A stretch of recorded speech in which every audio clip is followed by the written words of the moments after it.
Yes, you guessed it. We're here to see planes, and I'm very excited. I'm one of the first people to see it. Here comes one now. Duck! Is this a dream come true? It is a dream come true. It really is.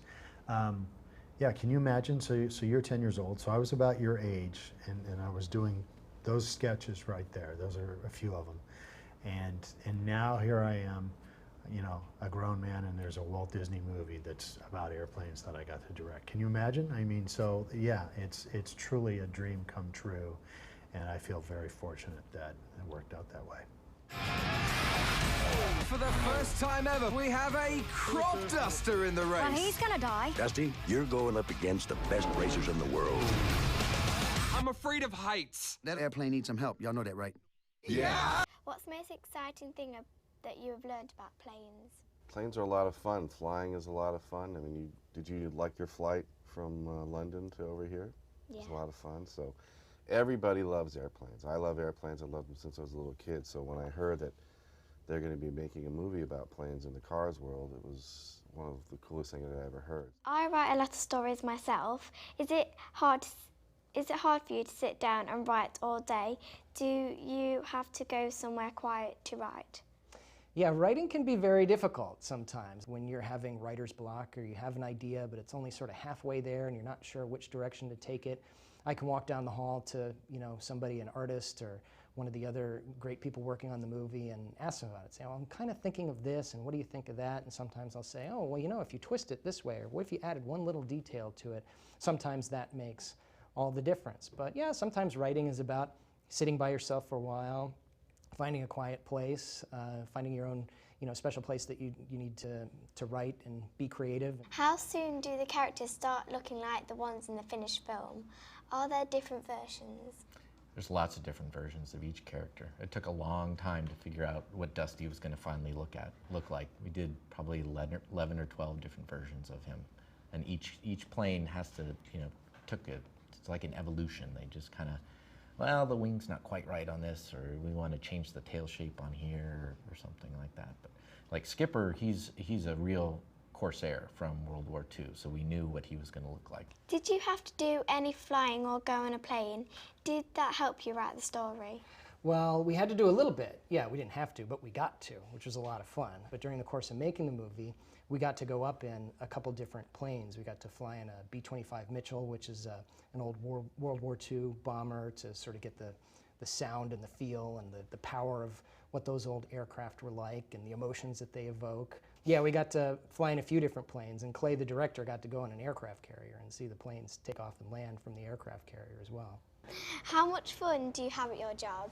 I have a great time here at DisneyToon Studios. I have a really cool department, and it's really fun to come and work them every day. It's really great working with the directors and the producers here on the movies. You met Clay, who directed the Planes movie. Clay and I have been working together for many years and worked on this movie for about 4.5 years. So I'm very lucky. We work in a really cool building. My friends come here and they're like, you have a really cool office to hang out in. And the actors come and they love our studio here, and they walk in the building and they have a good time. A ton. I'm laughing every day I come to work because it's so much fun, and that is the absolute truth. You come here and we get to make movies, and we get to work with some of the best artists in the whole world, and it's just great. Yeah, the team's great. It's a great team, and that's what makes it really fun, I think. Do you have to act out the parts by yourself when you're drawing? Can you do any of the characters' voices? We have to act them out. Well, sometimes what happens is because we're working on this movie so early that we don't have the actors yet. So like Carlos Alazraqui, who does the voice of El Chupacabra, since he couldn't come in all the time, we would go in and we would do what's called scratch. So we would do the voices ourselves. So when I'm in there doing voices, I try to do my best El Chupacabra. So I could do, the hero of the people has arrived. So, and we try to do every voice that we can. Yeah, and Franz and Fliegenhosen were Germans, so you give them the little accent when you do the voices. But, you know, we do our best. And this is exactly how I would do it for the director. This is the sequence where Dusty has met Franz, the little car in Germany, in Hamburg, in the oil house. So and you can watch it right up there. Yeah, if you look up here, So Franz comes up to Dusty and he says, "Excuse me, Herr Dusty. Welcome to Hamburg. I am Franz and I am a huge fan." And Dusty says, "I have fans? Oh no, just me. And I would please like to say danke for representing all of us little planes." "But, you're a car." "Yeah, but I'm what you call a Flugzeugauto, a flying car." And he backs up into his trailer and as his wings come up and he starts to transform into an airplane, the camera spins around dynamically and we come right back to the front where the propeller stops spinning. Danke for representing all us little planes. But you're a car. Serious identity issues. Do you have a really cool pencil case for your pens, or do you just spend your whole time on a computer? That's a good question. I think it depends, because a lot of us like to do our own types of art when we're at home or away from the studio. So yeah, so we have pencils that we like to use and markers that we like to use, but when we're here, we're always using this little thing right here. So it acts a lot like a pencil. So you have the point like a pencil, and then you have the back like an eraser. So yeah, I think it just depends. Some people like to do different things. Some people don't even like to use pencils, they like to paint.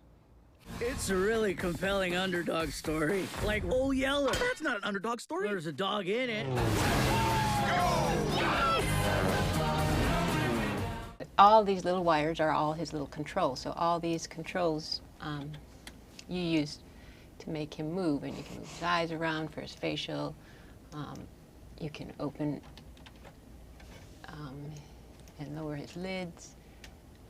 And so for every frame, you have to set a pose, and you have to put all the set all these keys. That's what these little red tick marks are called, keys, for each frame of animation. How long did it take you just to do one pose?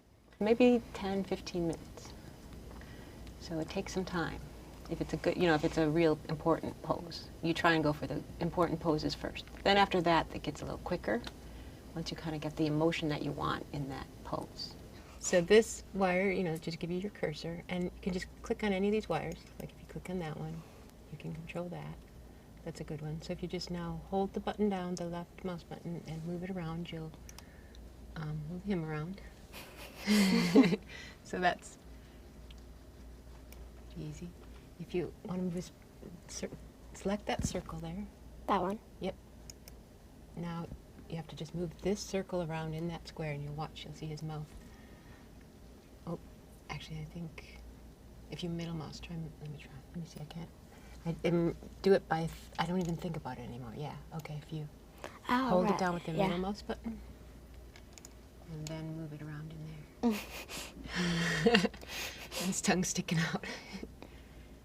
When did you become interested in doing this job, and how did you earn your wings? Well, I always wanted to, I loved entertainment. Ever since I was a little kid, I actually wanted to be an actor when I was young. It was something that I loved, but I decided, maybe I wanted to get into the production end of things. Having an acting background, having had that experience before I came, I was like, maybe working in casting would be a great fit for me. Also, specifically, I'd never worked in animation before I came to Disney, so this was something entirely new, and it's been a really great experience. So scoot up to the mic, get right in the middle of the microphone there, and don't be afraid to project, because you cannot break the microphone. You want to give it a shot? Okay, good. Here we go. For Elicia, this is ADR line 1, take 1. But that's not you. You're a crop duster, and all you do is just dust crops at very low speeds. That was amazing. Great. Good job. That was good. You've done this before, haven't you? Yes. He's ready. Hey, look who made it. It's Rusty. Dusty Crop Hopper. Farm boy. Wow, you're Bulldog Tally Hell. Most people call me Ishani. I'm Hail Chupacabra.